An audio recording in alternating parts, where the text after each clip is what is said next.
Good day, everyone. Our topic is about cost of capital. So, ano nga bang ibig sabihin ng cost of capital? What do you mean of the weighted average cost of capital?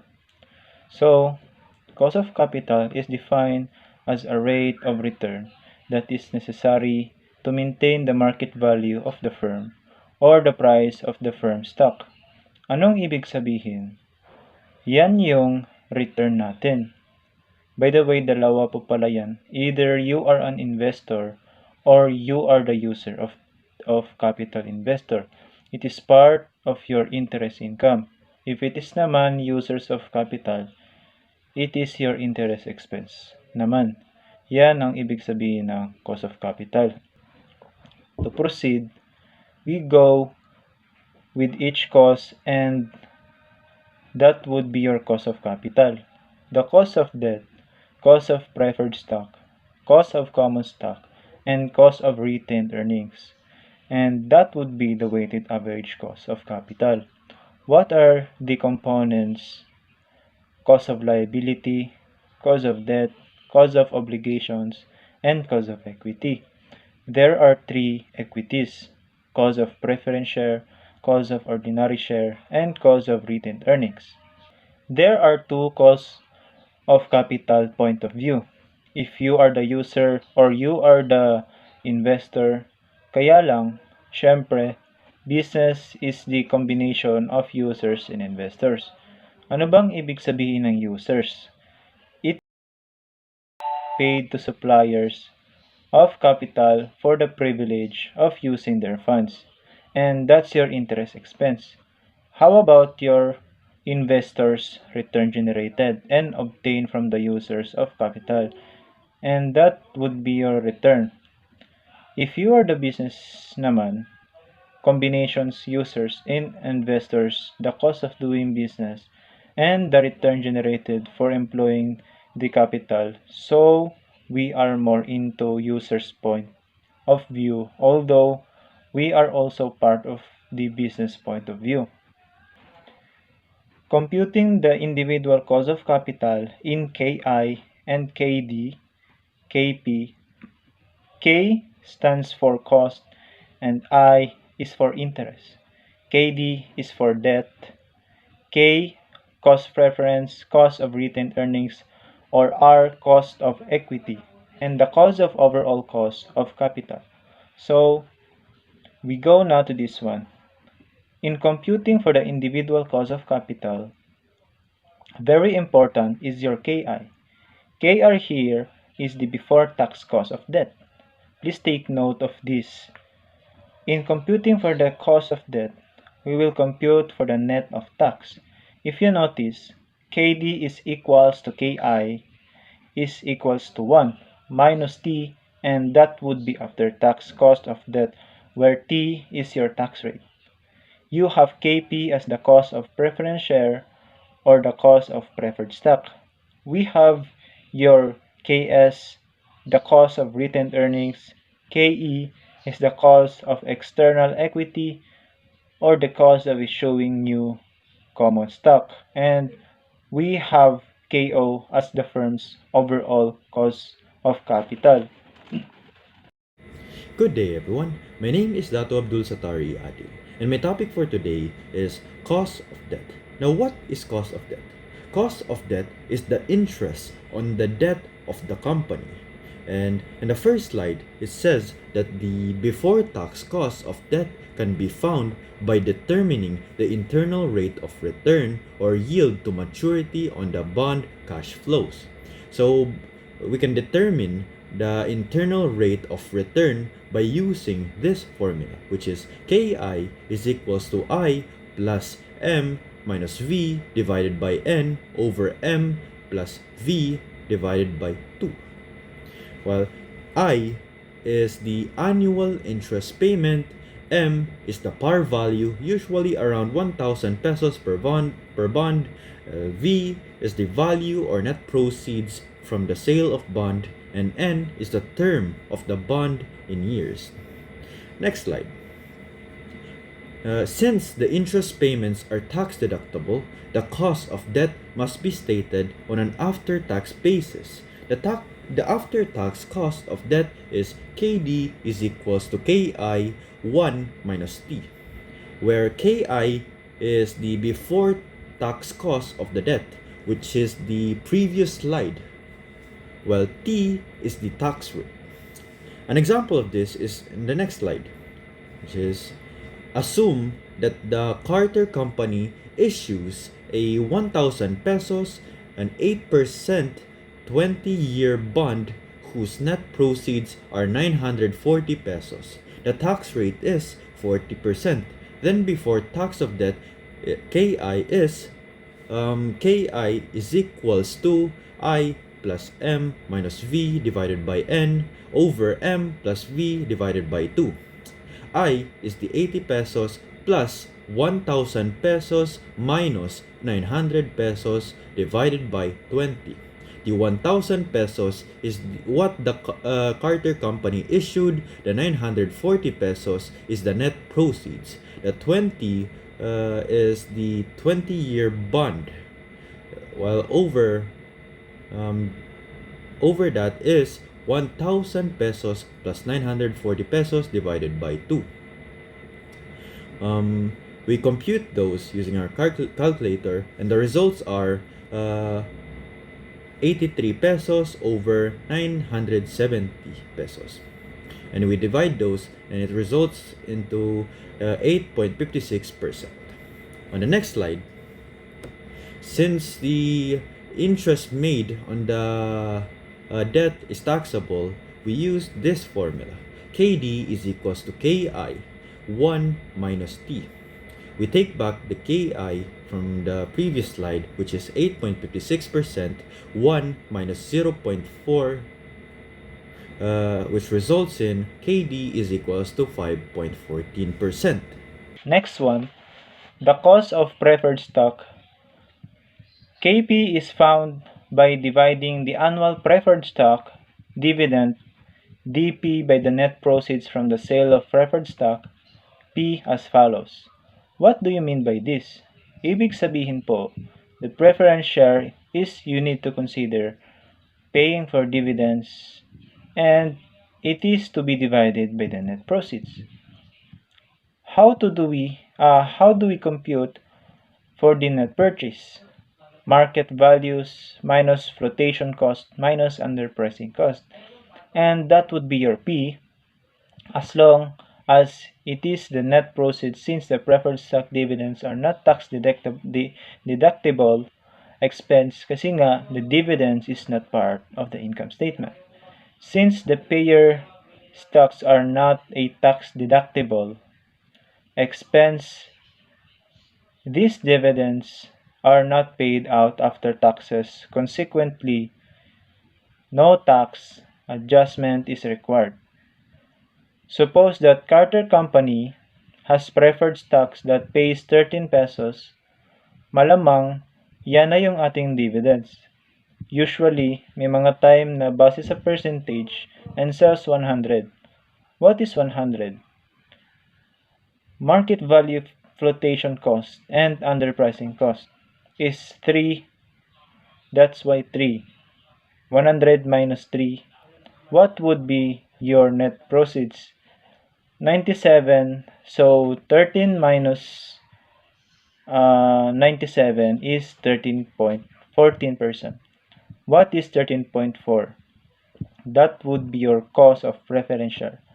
Question, yan na po ba yung answer natin or we need to compute for the net of tax? The answer is, yan na po yung answer natin. Why? Dividends is not part or it is not tax deductible, considered as part of income statement. Next naman is all about cost of equity capital. There are 3 kinds. The cost of common stock, KE, is generally viewed as the rate of return investors. So, there are 3 kinds or techniques: Gordon's growth model, capital asset pricing model, and bond plus approach. We go first with the Gordon's growth model. If you notice, parang same lang siya kanina. K is equals to D, kaya lang ito ay D1, not D0. Kanina is D0 dividends. Ito naman ay dividends projected divided by P0 value of the common stock is usually the market value minus flotation cost minus underpricing cost because you are issuing shares N plus G. What is G rate? What is G? Ang G po ay rate of growth assumed to be constant over time. K is equals to D1 divided by P0 plus G. For example, assume that the market price of Carter Companies is 40 pesos. The dividend to be paid at the end of the coming year is 4 pesos per share and expected to grow at a constant annual rate of 6%. Then the cost of this common stock is KE is equals to D1. Given naman yung D1, 4 divided by 4 here. 40 here is your market price. Wala po tayong flotation cost and underpricing cost and you will add G percentage. Question, ito na ba yung ating answer? The answer is yes. Yan na po yung ating answer because there is no need to compute for the net of tax because it is part of the equity and dividends is not part of income statement, therefore not subject to tax. Next one. What if there would be flotation costs already? Assume the data except that the firm is trying to sell new issues of stock and that is your flotation cost of 10%. D1 is equals to P0. 40 to be multiplied by 1 minus 9 minus 0.10 and that would be your flotation cost plus 6%. You have 17.11% plus if you notice if there is no flotation cost mas mababa 16%. If there would be flotation cost and underprice in cost, you have 17.11. Bakit? Because of the formula. We deduct flotation and underpricing cost. We have also here the capital asset pricing model approach. So, CAPM approach is an alternative approach to measuring the cost of common stock is to use the CAPM, which involves of the following steps. Number 1, estimate the risk-free of RF. Number 2, estimate the stock's beta coefficient, which is the index of systematic or diversifiable market risk. Number 3, estimate the rate of the return on the market portfolio. Number 4, estimate the required return on the firm's stock using the CAPM. Example, assuming that risk-free rate is 7%, beta is 1.5, and market return is 13%. So, KERF is 7% plus beta of 1.5. RM is 13% minus risk-free rate of 7%. How much would be your return or cost of equity? 16%. And this 16% cost of common stock can be viewed as considering of 7% risk-free rate plus 9% premium. 9% premium. Paano makompute ang risk premium? RM minus RF, and that would be your risk premium, which reflects that the firm stock price is 1.5 times more volatile from the market price or the factors affecting the non-diversifiable or systematic risk. The bond plus approach. Still another simple but useful approach to determine the cost of common stock is to add a risk premium to the firm's own cost of long-term debt as follows. Another simple but powerful approach in determining the cost of common stock is to add the risk premium to the firm's own long-term debt. For example, K is equals to long-term debt rate plus you have your risk premium. Ibig sabihin, just add the long-term which is kanina, KI is equals to 1 minus tax. And magkano yung na-compute mo in terms of the risk premium. For example, long-term bond rate of 5.14%. Risk premium of about 4%. The cost of common stock using the bond plus approach is, we assume the 5.14 is already the net of tax. 5.14 plus 14% KO is equals to 9.14, and that would be your cost of equity. Now, we move on to cost of retained earnings. The cost of retained earnings, KS, is closely related to the cost of existing common stock, since the cost equity obtained by retained earnings is the same as the rate of return investors require on the firm's common stock. Therefore, K is equals to KS.